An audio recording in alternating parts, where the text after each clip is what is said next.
So are you already in Edinburgh? Are you already in Scotland? So right now I'm in Los Angeles. I'm Okay. flying out tomorrow morning. So you're catching me right before like I'm finishing, my luggage. So yeah, So it's packing and hectic. everything is all done for your show. Citizen, other place. Is the citizen going other place for the show? Yeah, I um I we had three workshops. We had a New York shop in New York and we had two workshops in Los Angeles. And we've gotten a lot of feedback from both of them. It's been, crazy. You can tell I'm in LA because a car just went by.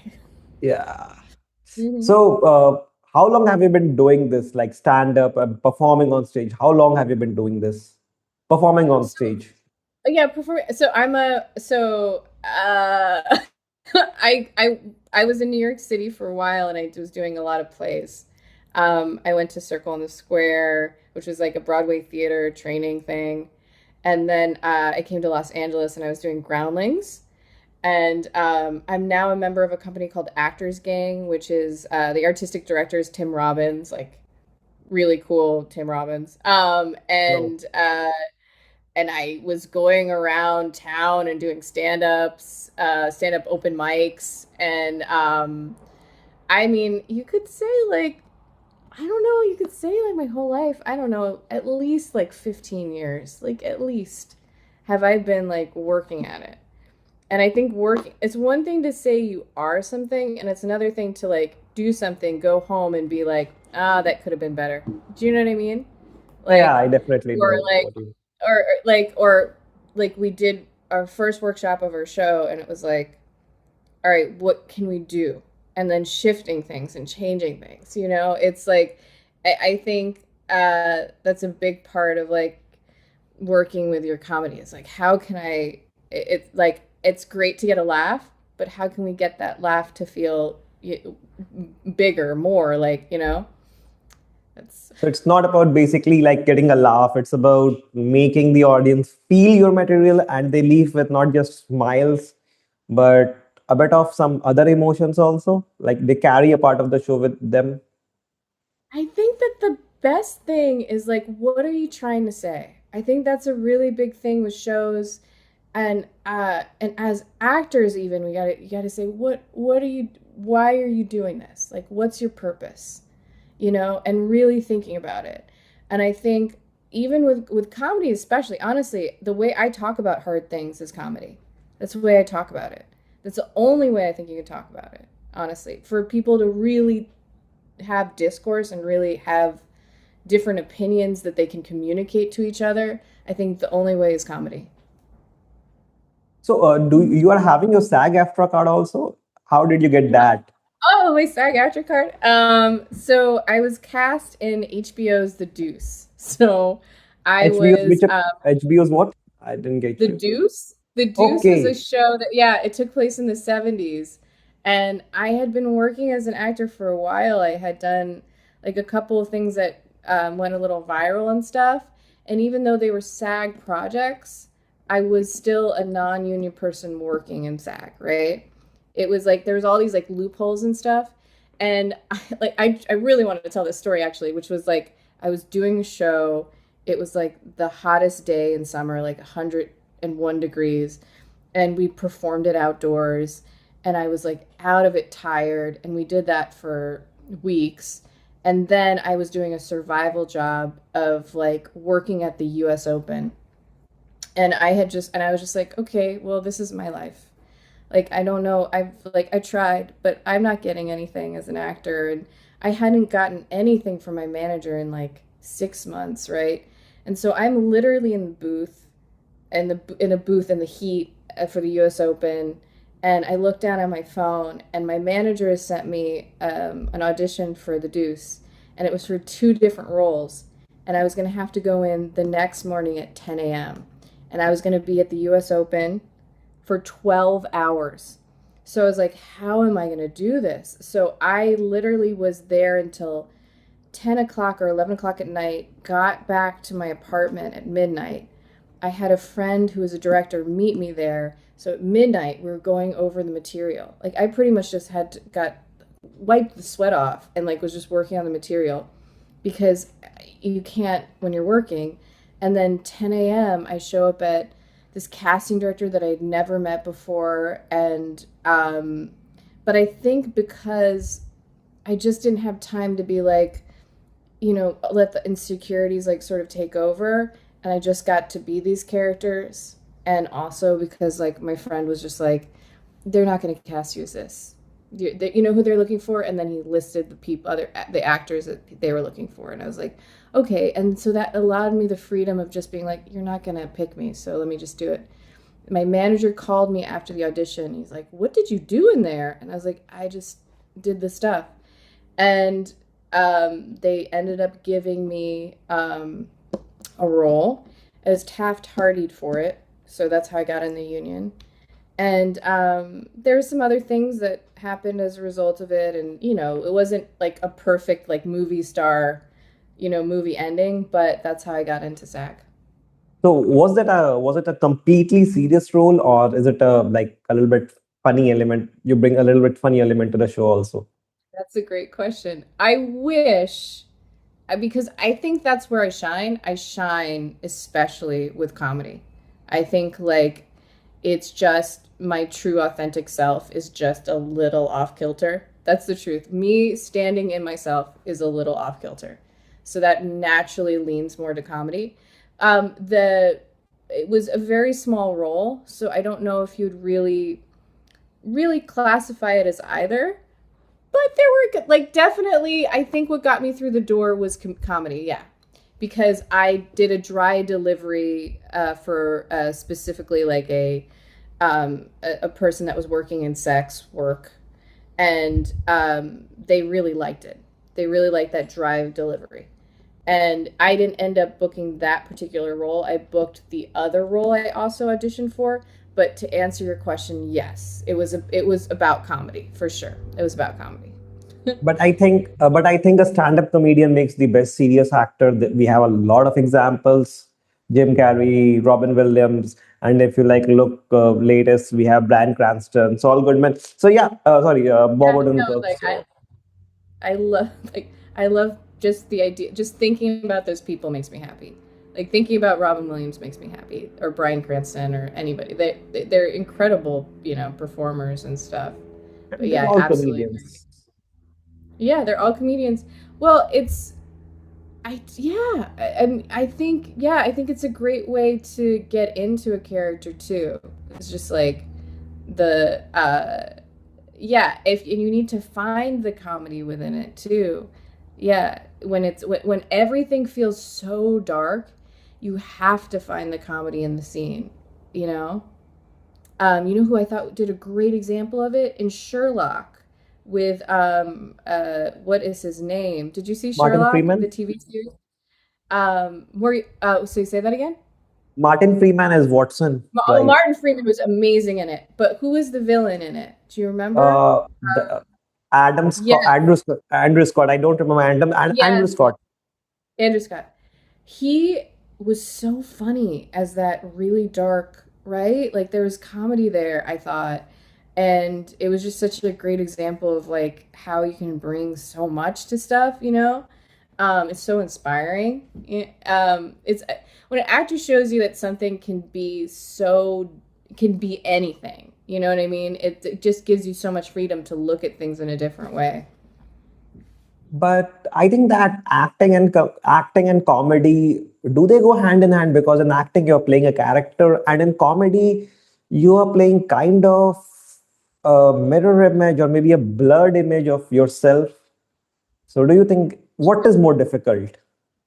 So, like for my one person show that I'm doing, right? It is about me, but I'm playing about five different characters that I was around.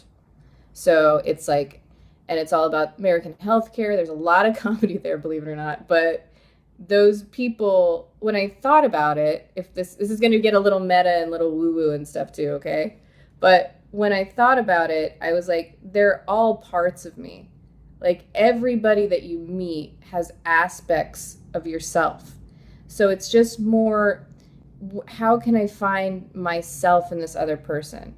And if I really think about some of the characters that like people thought were characters, they were just they didn't feel it didn't feel like I was putting on a character. It was just a different part of myself that they don't necessarily get to see all the time. So I think that yes for it and for the stand up the character work I do, it's all character work. So I never go up on a mic and go, "Hi, I'm Stacy Price," and I I don't know. I'm even having trouble improvising as like, "Hi, I'm Yeah. Stacy Price." But if you let me be a character, then I am improvising. You know what I mean? So it's like that's what gives me the freedom for it. So I don't know if I answered your question. Did I answer? Yeah. Let's redo the question. What did you say? Yeah, the question was fine. That's exactly what I was asking. That Yeah. is it easier to play yourself or to play a character? So you just answered it. It's easy to play a character. Honestly, that's been the most challenging aspect of it because the character that is essentially myself in my show, the character that's closest to me, that was the one that I had to, just really that's the one that required the most work. That's the truth. So I have a little bit summary and I did a little bit of research. So Okay. I'm just guessing, is the character you're playing is you as the cancer survivor who went through medical? Yeah, that's it. That's correct. Correct. Yeah. Which is true. I did. So it's um yeah, I the other characters are other elements of the medical world. But for example, like there's a character named Mike that's a medical debt collector, and they're Ah, personified as one man that's constantly calling and is hunting them. So it's yeah, the movie Speed with like Keanu Reeves and everything, or like what is it? What's name oh, the biggest action movies? Any action movie? What's Matrix, the one with Constantine. Die Hard? Huh? Ah, Die Hard. Yeah, it's like there's this sort of motif in action movies where like the villain is like calling the hero and is like, all right, you're gonna die, I'm gonna blow up this building, I'm gonna kill these people, whatever it is, like all the threats, right? And the hero's coming in and like, I'm gonna save the day, right? So it's the same motif, but we're putting it with somebody trying to save themselves from a very serious medical ailment. And Mike is the villain calling and saying like, if you don't do this, then you're gonna die. But the reason they're gonna die is because they didn't pay enough money, and that's the thing. So it has that. Hopefully we're successful, and it has that sense of urgency and that fun kind of feeling of watching an action movie. so as far as I can like take a wild guess, I know I'm wrong. I could be like really wrong, but the show is about a patient who is the protagonist here, and the medical health cares like everything that is like restrictive of the medical healthcare are kind of the antagonist here. Is this is Yeah, how the that's show?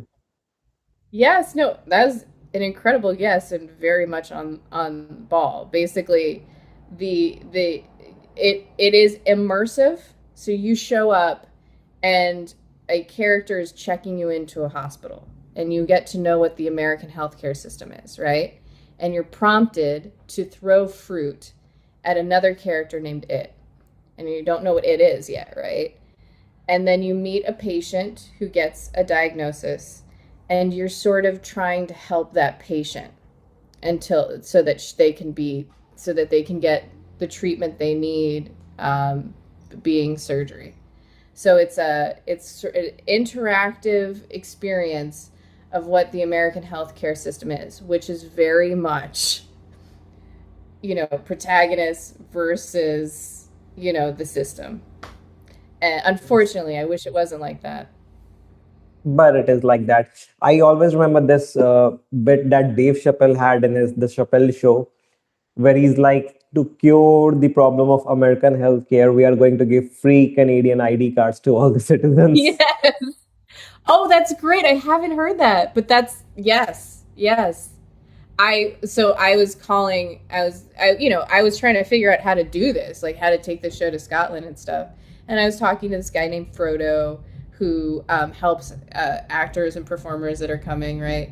And I was like, so how much do you think I need to explain to the, Scottish international audience how United States of America healthcare works? And he's like, people are clever. Like the international audience is going to understand what, is going to get it conceptually pretty quickly, right? But I was like, what do you have there in Scotland that's similar? And he said, like, our veterinarian care. So the way that they treat their animals, which is, if you go to a vet, yeah, sometimes you have to pay out of pocket for their, Yeah. for their surgeries or whatever. Something happens to them. But even the numbers he was quoting me for like vet bills just were nowhere near what can happen in the US. And forget about and the US, I didn't even think about this. You're actually making me think about this unintentionally, but like my friend Patrick had a cat who got sick, and I remember they used their savings, which was 20,000 American dollars, to help the cat live as long as possible. And they were deeply attached to the cat and stuff, but still, the fact that that is kind of crazy too. I don't think I need to research this, but I don't think in Scotland they have like I don't think that you could go to a vet and be like, here's you need to spend 20,000 pounds or 15,000 pounds or whatever. I don't know. That's like a I don't know. What do you think? I have no idea because Yeah. in India we don't have that kind of vet. So Yeah. How does it work for you? What is your it's experience with healthcare? it's basically like if you have the insurance, you can get like so suppose if you have to keep someone alive basically on a ventilator or something like that, then for 10 days it's like I would say, how would I convert it into a USD? So it would be like $5,000 for 10 days to keep someone alive.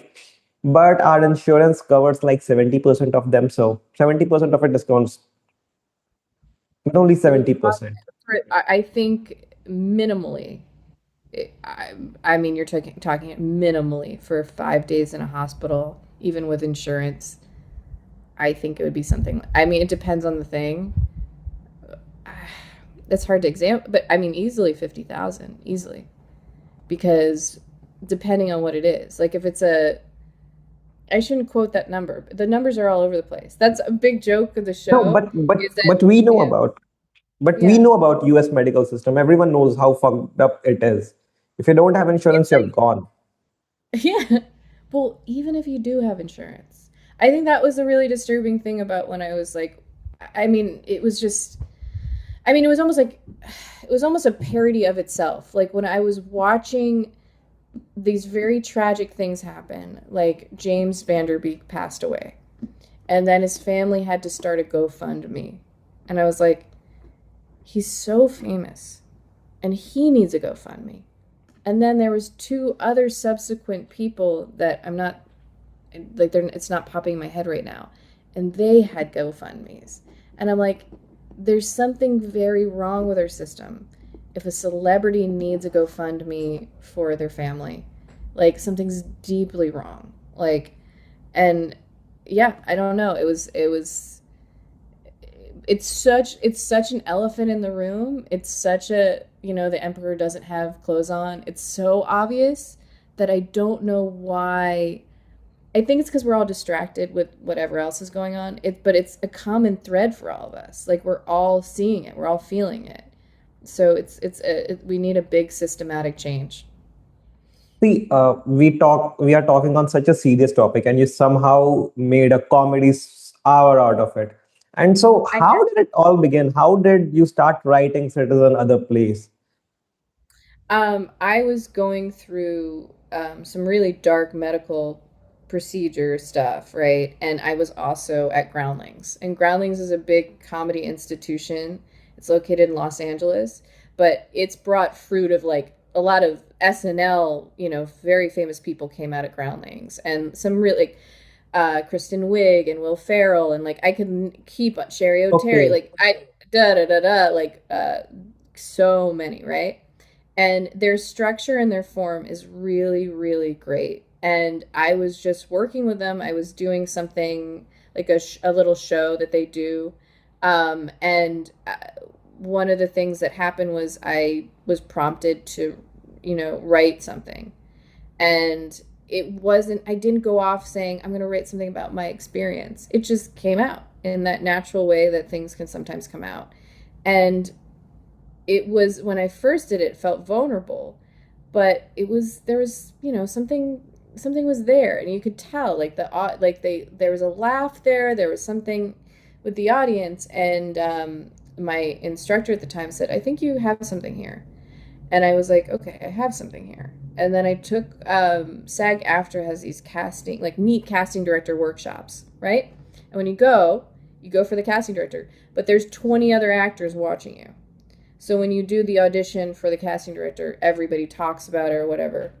And so I decided I was going to bring in these scenes that I had, written myself for, the casting director. And they went well. Like there was just a lot of laughing, and the casting director, who, some of them were very like seasoned professionals, they reacted very well to the material. So it was just like, okay, I have something here. And then that was what told me that the comedy worked, and, also that I should continue pursuing, whatever it was. But I didn't like wake up one day and like, I should do a one person show. Like it was almost a joke. Well, you had this horrible thing happen to you. You should write a one person show about it. It happened a little bit more organically than that, to be completely honest. It was very like just gentle.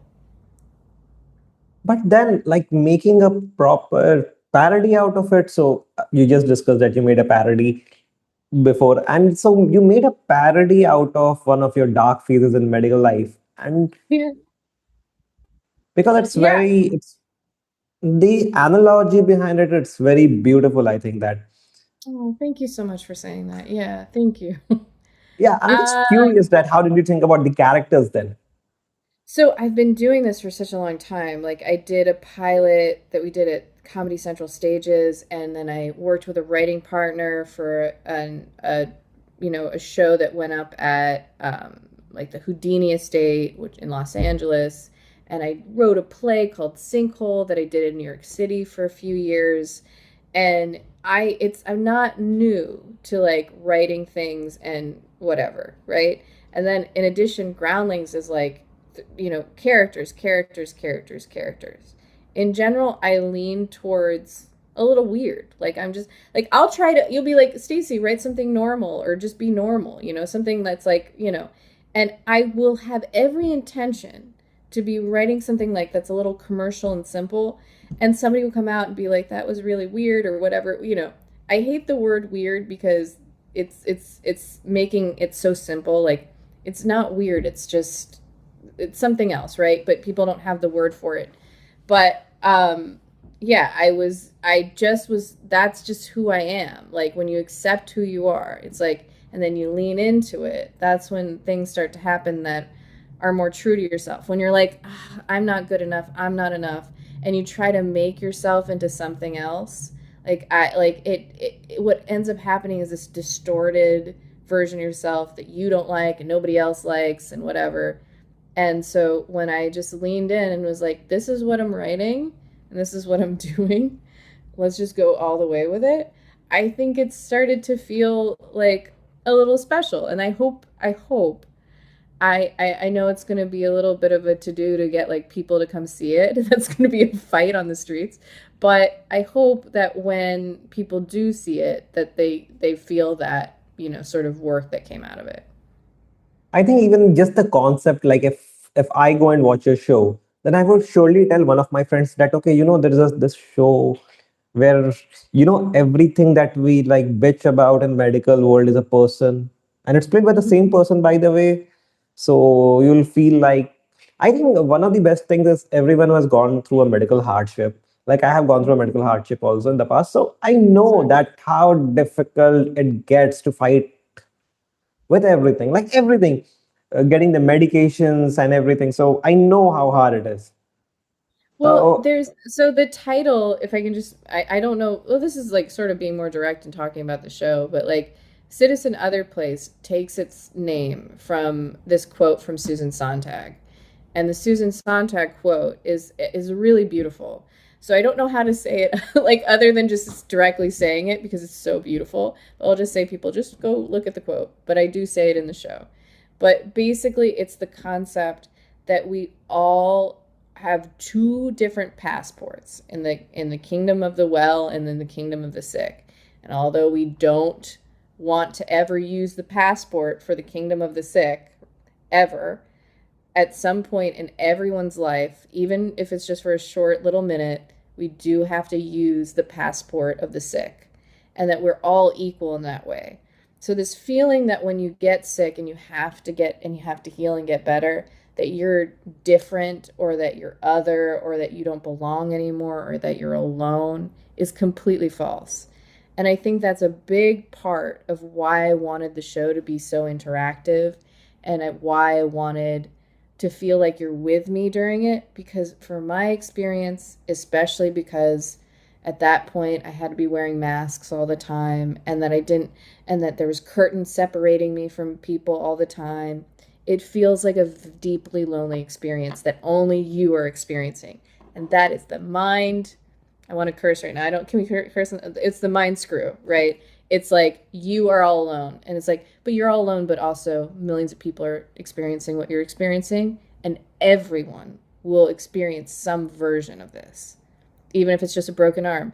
A broken arm, you have to go through the system. You have to get the medication. You have to, like, you will have to experience this. So if we absolutely accept, especially in the United States, if we accept that this is a universal issue, that we are all experiencing this, it's not you, poor you lost the pool, you didn't win the lottery, you get to experience this. If we accept it and then we decide that we must change the system so that it works for everybody, so that we're on team, like literally team USA, but team every country, because this is like a universal problem. But I don't know, it's a big point, is like, yeah. Yeah, I always say that even if we are not in the same boat, we are then each of our individual boats in the same sea. So, yeah. Yep, that's good. That's really good. Yeah. but how did you like think that okay, this could I could make such such issues like many people say that comedy is not about philosophy. You should keep comedy and philosophy different. But the people I admire as stand-up artists, I always believe that if I'm going to watch a show, if I'm going to watch a stand-up show, I want to learn something from it about the society too. Like from your show, people would learn a lot about healthcare. They would realize that okay, deep down they have this problem whenever they get sick. So did you Mhm. feel like you want to give the audience something to think about also after the show with your show? Like not just Yeah, laughter? I talked about this. I think that here's the thing. It's really, really hard to be an actor. It's really hard to get seen. It's really hard, even when you get to audition and they like you and they call you back, like to go, like for that little tipping point to be like, let's hire her. That is very hard, right? Like there's so many aspects, like, oh, there's so many locked doors, like key holders, like it's so hard, right? So people need to make their own work. They do their one person shows. They go to Edinburgh. They go to, like, I don't know. They pound the pavement. They do the stand up. Like that is so admirable. And I don't want to take away about how important it is for actors and creators and performers to do that. But for me, what I felt was so special for this process for me, and what I'm really grateful for, is that I really have something to say. I have something to say, and it's almost emotional for me because I really want to say it. I really want people to hear it. And there's like a lot of fear, like, oh, what if nobody comes? What if nobody hears it? What if I'm not able to like do the things I want to with it? But I think that for me, what gave me the I don't know, the gumption, the energy, like, because I don't, I as a human being, I push a little bit more to the meek side. What gave me the courage to do it was that I had something to say.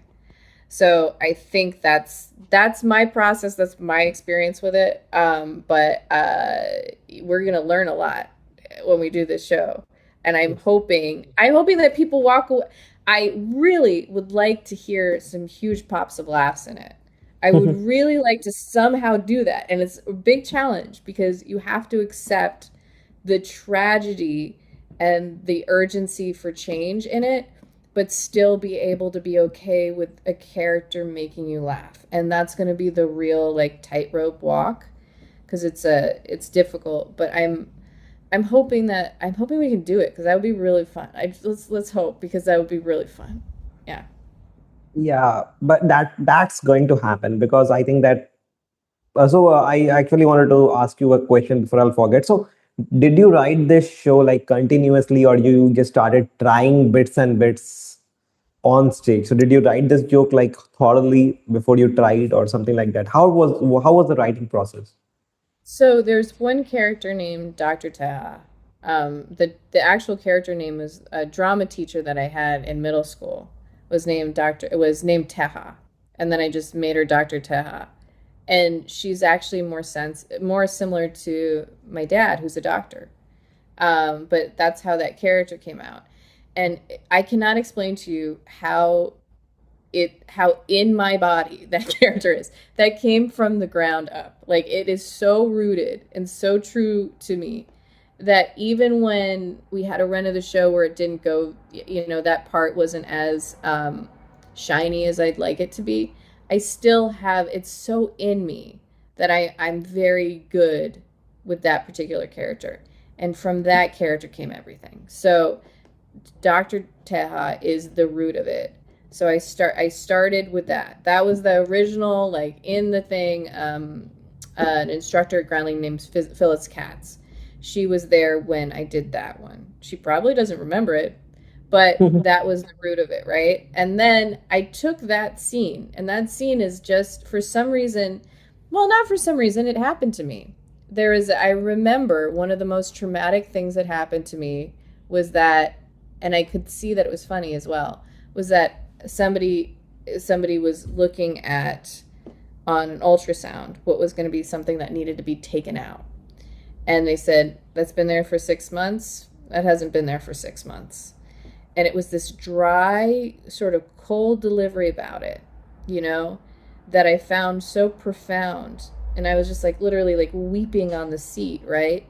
And they just, because they have 30 other patients that they're seeing over, like, because the system is they need to see everybody, right? So they just don't have time to weep for you when you're mentally discovering something, right? So that character to me is not only being so cruel in this not necessarily like cognizant way, like she's not like I'm going to be cruel as patient. She's cruel because she needs to work. And the truth is, she is so driven and such a great doctor that she's in and out. She's this and this and this. I'm like passionate. It's the exact doctor that you want, right? Like she's doing it.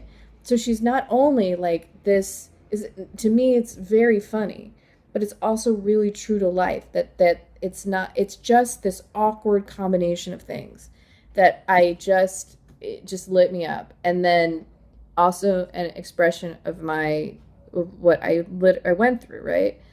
And then there's just other things that happen, which is like I had a surgery and I get a call and it's like, hi, and I was like, hello, and like I'm calling because you have your surgery tomorrow, and I was like, that's great. And then she's like, so we'd like you to pay $1,000 right now. And then I was like, why? I haven't had the surgery yet. Yeah, we prefer that you pay half now, before the surgery happens. And I was like, why? In case I die? And yeah, in case it's gonna be harder to get that money if the person that you're trying to collect for is dead.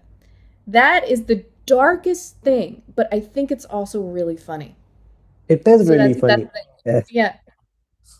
So those two things were like everything, and then there from those two seeds that were what happened, the show kind of really evolved after that. So the first step of it was like, thought it was a pilot. I'm in Los Angeles. I know film people, like the goal is for you to have a TV show and movies and stuff, and for people to see you because you want people to see you, right?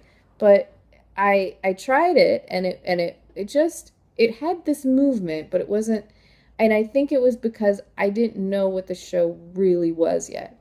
So then, and the hint of what it was that I was like, I know I'm an actor. I want to play these characters. I wasn't sure which one I wanted to be because I wanted to be all of them. And thus, one person show. There you Man. go. You can't pick. You got to do all of them. That's it. Yeah. So I'm thinking like how difficult it must have been for you to like, like change personalities in a 1 hour show because it's very difficult to transition from one character to another. And you have to do it in a flash also. Yeah. I mean, I'm still figuring out what the quickest like shift is. The point of view when I'm really clear about what that character like really wants, there's no you can't make a mistake. However, when I'm shifting between two characters and your brain is adjusting, you're like, how do I get this to be? And the truth is, what breeds some comedy in it is sometimes I fail. And that like in the most recent workshop, I failed. Like I had a moment where I was switching and I a different and it was so funny and worked so well that we're like, I wonder if we can make that be something that happens every night. Because the there's a lot in that and it is a comedy. Like even if it was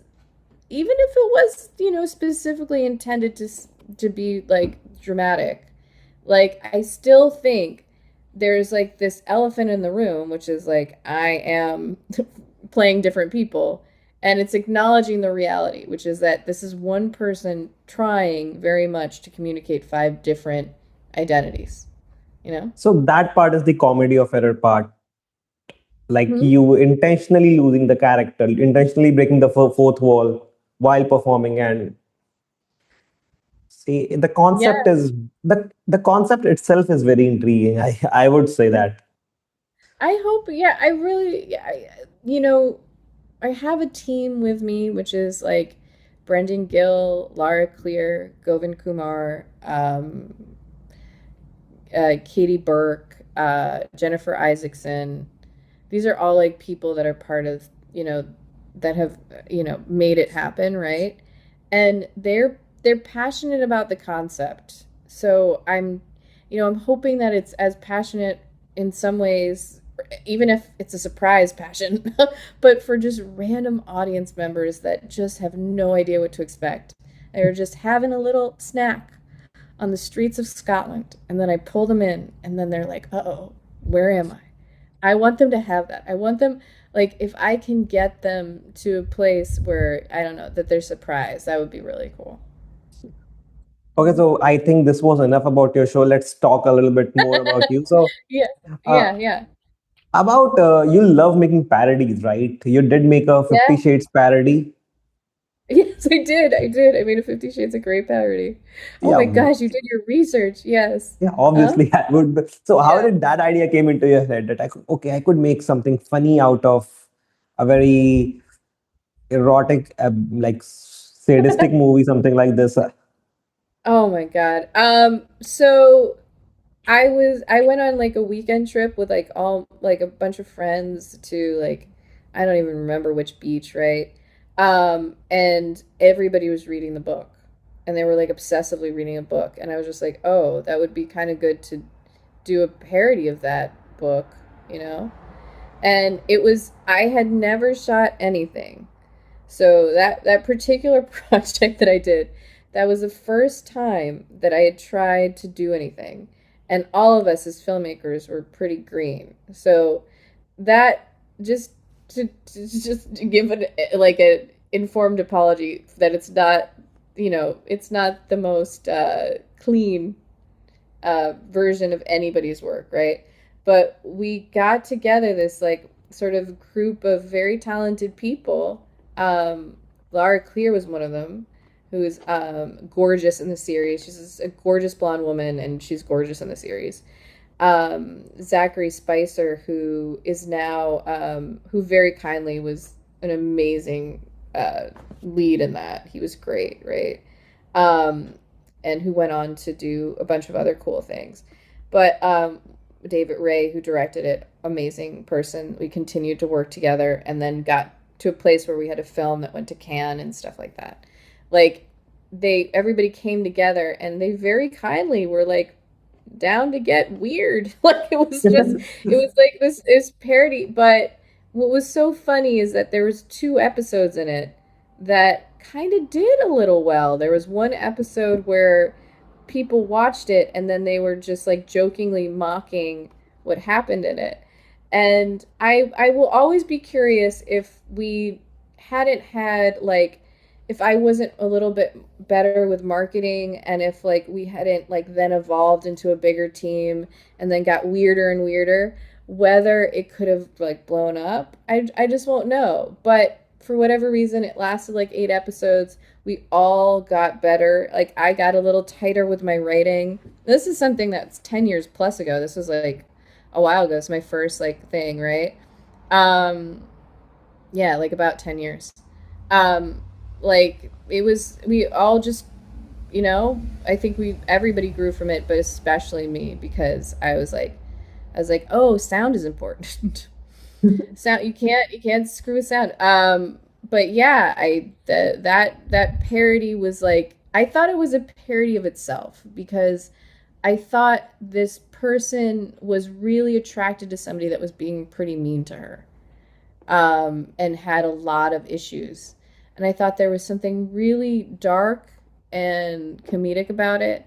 And she was, yeah, that was really fun for me to do.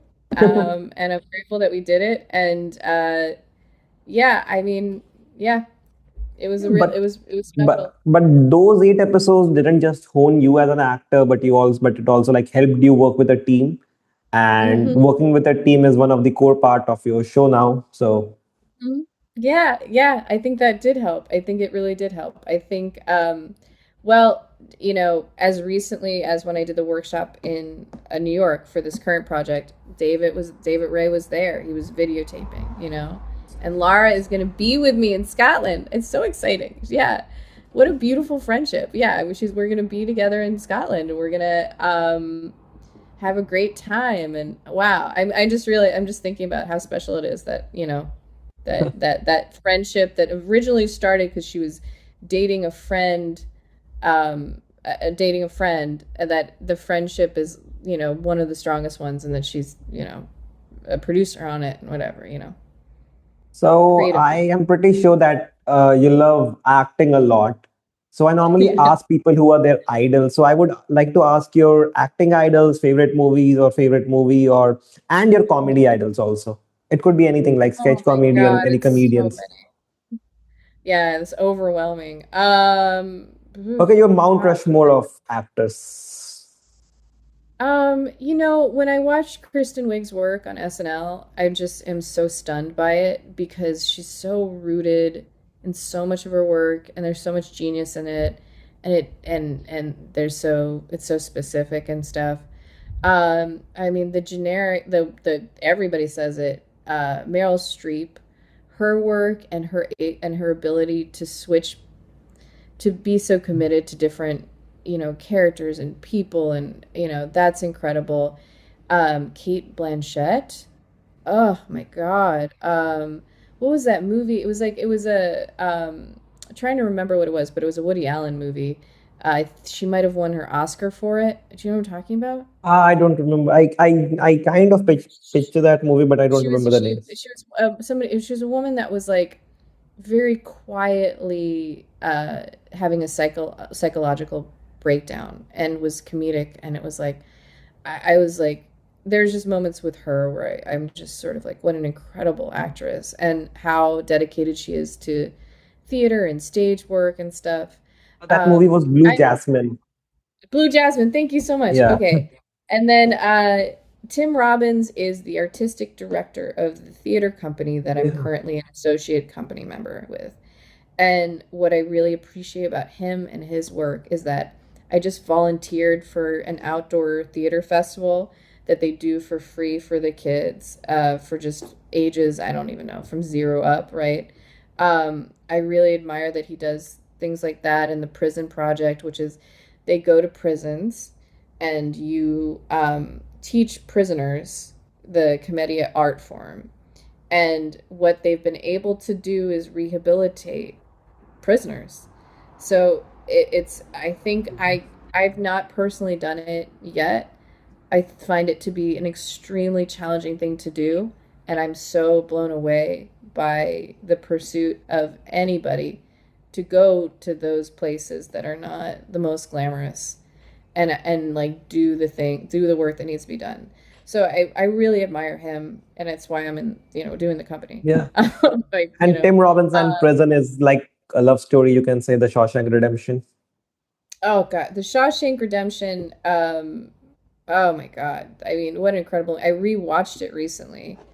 Yeah. I mean, I'm sure that's a film that he's often spoken to about, but I mean, that movie lives rent free in my head for sure. But Dustin Hoffman, actually, when I was growing up, I would rent movies from like the library, and I would watch his movies because he was a really talented he is a really talented character actor, and he had everything. He just really there was like something called, I want to say it was, Rain what Man. movie would I pick? Huh? Rain Man was incredible. There was just a couple of them where it was just like I wanted to figure out his technique. It was, um, yeah. There was a movie called Running on Empty. I think it was Christine Lottie. It was Christine Lottie, River Phoenix, Judd Hirsch. Oh Oh, my God, Andy Kaufman. You're gonna. I could never stop talking. Andy Kaufman and Christopher Lloyd in Taxi. Christopher Lloyd's sense of character work in see, I'm getting Taxi. goosebumps thinking about them. Yeah, yeah, and then Andy Kaufman's, like, honestly, I thank God I'm having this conversation with you right now, because like I just want to just remember that that's the inspiration. Like, they give you the ability to be brave because they show you how things could be ideally. Like, it doesn't have to be fake. It doesn't have to be like, you can get, like, if you just commit to those characters in that way, you can like really really to be successful. Like, we've seen it, and then who can forget that? Like, you can't forget So those. I remember that Andy Kaufman used to hate his character Latika because he was asked to do that impression everywhere. And I think Andy Kaufman is a comic genius. Who could Yes, like cry on stage for 12 minutes and yes, yes. I don't there's he has this is something that I think I wish I could have. But like, when he was somebody that like read the book and people walked out, or when he was a hated wrestler, and yeah, these other things where Dressel, he Jerry was, Lawler and everything. yeah, yeah, but it's like he had like this fascination with what audiences are. Like, I think he really was a philosopher as well. Like, it's like, what is it to be approved of, to be laughed at, to be whatever? Because let me see if I can make you hate me. Let me see if I can make you walk out. That I don't have. I want you to like this. Like, I have a strong want for you not to walk out. But I think part of the way to get to that place where you can do like truly true art is getting to a place where I'm getting there with some stuff where I'm just like, I'm confident in what I believe is funny, or what I believe this person to be. And if you disagree, I'm okay with that, right? But to really get to that place where you are really truly, it's not caring, it's just not giving it any weight. I think that's it. I'm not going to give weight to what you think. I can care, but I'm not going to let it change my day. Like, Yeah. I mean, maybe it's a tall order because people still, even the best people, I'm sure, care about reviews. That's what I would ask Andy Kaufman. If he was right here, I'd be like, so did you ever read your reviews, and what did you think of them? You know? And I think this is my suspicion. Maybe we can find it in some archives or some, interviews. But my suspicion is that he would be like, I don't care. You know what I mean? Like, I think in order to do what he had to do, he had to either not read or truly not care. You know? I don't I know. think Andy Kaufman all was always playing a character. Like when you think about him, you don't even know what his real personality was. Mm, Even yeah. when he was on Letterman or he was on Johnny Carson, no one knew what kind of. He was very unpredictable, and he also had this like alter ego he played. What you're Yeah, talking about. he even made his death dramatic. So I think that's no one knew what was going on in his head anytime. Yeah. I really relate to getting a sense of, I've said this and I really mean it. I really relate to getting a sense of freedom by being somebody else. I just do. So it's like I think that I finally realized with me like a key for improv, because I thought for a long time I thought I wasn't a good improviser, which is weird because I'm really good, right? I thought, oh, I'm not good, right? But what it was that I was attached to, there's so much insecurity in me, Stacy, that like when you put me on stage and be like, Stacy, improvise, and maybe you could argue like go, work on that, Stacey. But I was too in what Stacey thinks and what Stacey feels and what I like, what people think of me, and like, you know what I mean? And then when I'm the character, it's just the character. Happens That's naturally. it. I was like, yeah, and what's so funny is that there'll be times where I am a character that's very close to me, and it's successful and people see it as a character. But I'll literally have a moment where I was like, I don't think I was doing anything, right? I think that's the goal. That's the goal for us to feel is like I wasn't I'm glad this happened. But the feeling is like when people are saying nice things, it's almost like, oh, I didn't do anything though. But what you did is you worked for like, a long time so that you could have that like kind of feeling of like I didn't do anything. But it still feels like there's something like ethereal, like you just plugged into the universe and you just like allowed, you're just part of things. So it's like even when it's such a weird thing to do. It's such a weird thing to explain to people what you're doing, right? Yeah. It's so hard. My poor everybody that I know, like my family and friends that are like not at all in the arts, I can only imagine what they think of my thousands of Facebook posts and Instagram stuff and social media stuff about the show and about the work, because I just it's like we understand it because this is what we do, but I can see how weird that there's that like word again. I need to get a thesaurus and like get a different word to describe it. So just kind of just I can see how it would appear to other people. Thank you so much for being a part of this interview. And I Yeah. loved how like nonchalant this was. I really love this. Oh, good. Thank you. It was really a pleasure to talk to you. Thank you so much. I really mean that. Thank you. And you made And me think about things. So it's great. yeah, I hope I didn't make you nervous or anxious or anything about the No. show. No, it's perfect. Actually, you just made me feel a little bit inspired about just thinking about like this huge world of theater.